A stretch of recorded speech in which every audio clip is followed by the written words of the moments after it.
नमस्कार मित्रांनो, आपण आज पहिल्यांदाच यूट्यूबवर व्हिडिओ बनवायलो. खरं तर पहिल्यांदा व्हिडिओ बनवायचे म्हणजे काय बोलायचं काहीच कळत नाही. आपण आज आपल्या या व्यवसायाबद्दल सांगणार आहोत.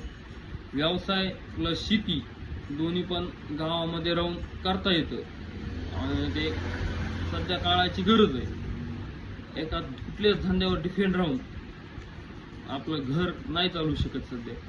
त्यासाठी एक व्यवसाय बी पाहिजे, काहीतरी छोटा मोठा.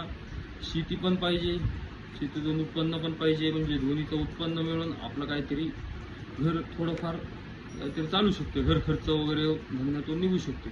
आपण पाहताय शेतीत तर आज काहीच नाही आहे.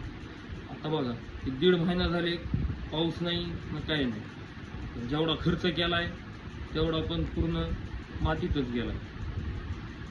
तर सांगायचं तात्पर्य एवढंच आहे मित्रांनो, की आपण सुरुवात म्हणजे कुठला बी धंदा जर करायचा म्हणलं तर काय करायचं आणि कसा करायचा ह्यातच आपण विचार करण्यातच 1-2-4 वर्ष घालतो.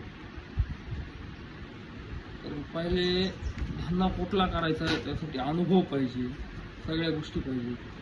आपण परत काय असते आपल्या समाजात असं होतंय, नको हे करायला, लोक काय म्हणतील, कशाला हे परवडेल का. तर आपल्या अगोदरच आपले विचार असे असतील, नको हे चलेल का, परवडेल का, आपल्याच्याने होईल का. नाही, कुठलाही धंदा जर करायचा असेल ना तर आपल्याला अडचणी लाख येतात, लाख.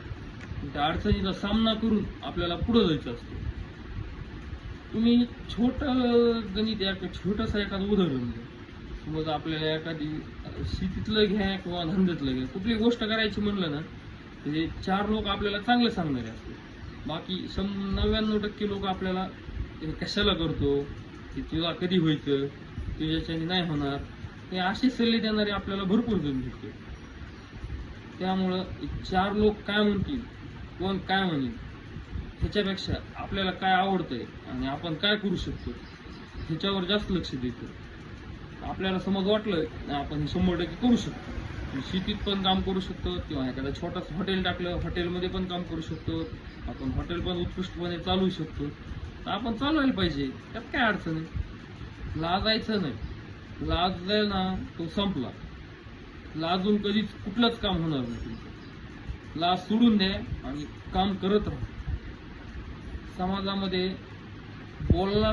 बोलणाऱ्याची माती पण विकते, तुम्ही लक्षात घ्या. न बोलणारच आहे का सोनं पण विकत नाही. त्यासाठी धंद्यात कधीच लाजायचं नाही. छोटा धंदा असो किंवा मोठा धंदा असो.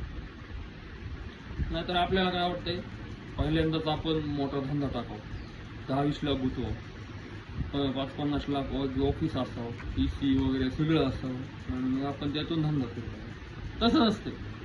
छोट्यातून मोठं व्हायचं. छोटासा गावाकडे सुरू करा किंवा कुठं छोटासा धंदा सुरू करा. त्यातून थोडं थोडं थोडं वाढवत चाललं. डायरेक्ट मोठं कोणीच झालं नसतं. कुठली पण सुरुवात छोट्यापासूनच मोठ्यात होत असते. की डायरेक्ट कोणी आलाय आणि डायरेक्ट मोठा झालाय असं कधीच होत नाही. त्याचे वडील, त्याचे आजोबा त्यांनी कुठंतरी काहीतरी त्याचं एक छोटंसं रोपटं लावलेलं असते. तेव्हा कुठं त्यांच्या मुलांना, नातवांना त्याचं कुठं वटवृक्ष तयार झालेलं असते. असं नाही की लगेच त्यांनी आपलं आत्ताच केलं आणि लगेच आपलं 2 वर्षात खूप मोठा बिझनेस झाला, असं होऊच शकत नाही. कुठलं पण उदाहरण घ्या, त्याला 1-2-4-5 वर्ष संयम ठेवावंच लागते आणि वेळ द्यावाच लागते. तरच माणूस कुठंतरी उचलतो किंवा मोठा होत चालतो किंवा धंदा वाढत चालतो. तुम्हाला जर वाटत असेल आजच आपण धंदा टाकलाय आणि तो आजच मोठा व्हावा, तर हे शक्य नाही. त्यासाठी संयम हा ठेवावाच लागणार. चला बघूत. आता आपण पण एक छोटासा व्यवसाय सुरू केलाय, हळूहळू चालू आहे. आपण या व्यवसायाबद्दलच आपण रोज असे व्हिडिओ टाकत राहणार आहोत. आपण टाकत आलोय इंस्टावर वगैरे, पण आता आपण यूट्यूबला पण टाकणार आहोत. आजपासून आपण सुरू केले. चला बाकीची माहिती पुढच्या व्हिडिओमध्ये. धन्यवाद.